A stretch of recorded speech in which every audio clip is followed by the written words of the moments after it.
लोकसभा निवडणुकीच्या तिसऱ्या टप्प्यात सर्वात मोठा ट्विस्ट बारामतीत पाहायला मिळालाय। कारण बारामती लोकसभा मतदारसंघाच्या शरद पवार गटाच्या उमेदवार सुप्रिया सुळे या अजित पवार यांच्या काटेवाडी इथल्या घरी दाखल झाल्या आहेत। अजित पवार आणि त्यांची आई काटेवाडीत आहेत। त्यांच्या भेटीसाठी सुप्रिया सुळे एकट्याच काटेवाडीत पोहोचल्या आहेत। या भेटीमुळे बारामतीच्या राजकारणात मोठा ट्विस्ट पाहायला मिळालाय।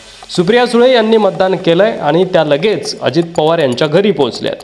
बारामतीत सुप्रिया सुळे विरुद्ध सुनेत्रा पवार यांच्यात लढत होत आहे। सुप्रिया सुळे या अजित पवारांच्या घरी जाणं याचा एक मोठा परिणाम या निवडणुकीवर होऊ शकतो, कारण मतदानावर याचा परिणाम तर होणारच आहे, शिवाय मतदार देखील याला एका वेगळ्या दृष्टीने बघू शकतात असं राजकीय विश्लेषक सांगत आहेत। पवार विरुद्ध पवार अशी लढाई होत असताना दोन्ही नेते कुटुंब म्हणून एक राहणार असतील तर मतदान कुणाला करायचं असा विचार नक्कीच कार्यकर्ते करणार आहेत। बारामतीमध्ये मतदान केल्यानंतर सुप्रिया सुळे यांनी आपला मोर्चा अचानकपणे काटेवाडी येथील अजित पवारांच्या घरी वळवला।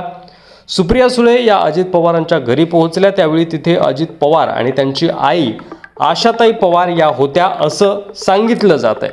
सुप्रिया सुळे कोणतीही कल्पना न देता अचानक अजित पवारांच्या घरी धडकल्याने चर्चांना उधाण आलंय। त्या अजित पवारांच्या घरी का गेल्या याविषयी तर्कवितर्क लढवले जात आहेत। आता त्या अजितदादांची भेट घेऊन बाहेर आल्यानंतरच या भेटीमागील कारण काय आहे ते स्पष्ट होऊ शकेल। त्यानंतर सुप्रिया सुळे यांनी लगेच असं स्टेटमेंट दिलंय की मी अजित पवारांची जी आई होती त्याला काकी असं म्हणतात, त्या अशा आशाताई पवार यांना भेटण्यासाठी मी गेले होते। अजित पवार त्या ठिकाणी उपस्थित नव्हते, त्यामुळे त्यांची भेट होऊ शकलेली नाहीये अशी देखील माहिती समोर येते।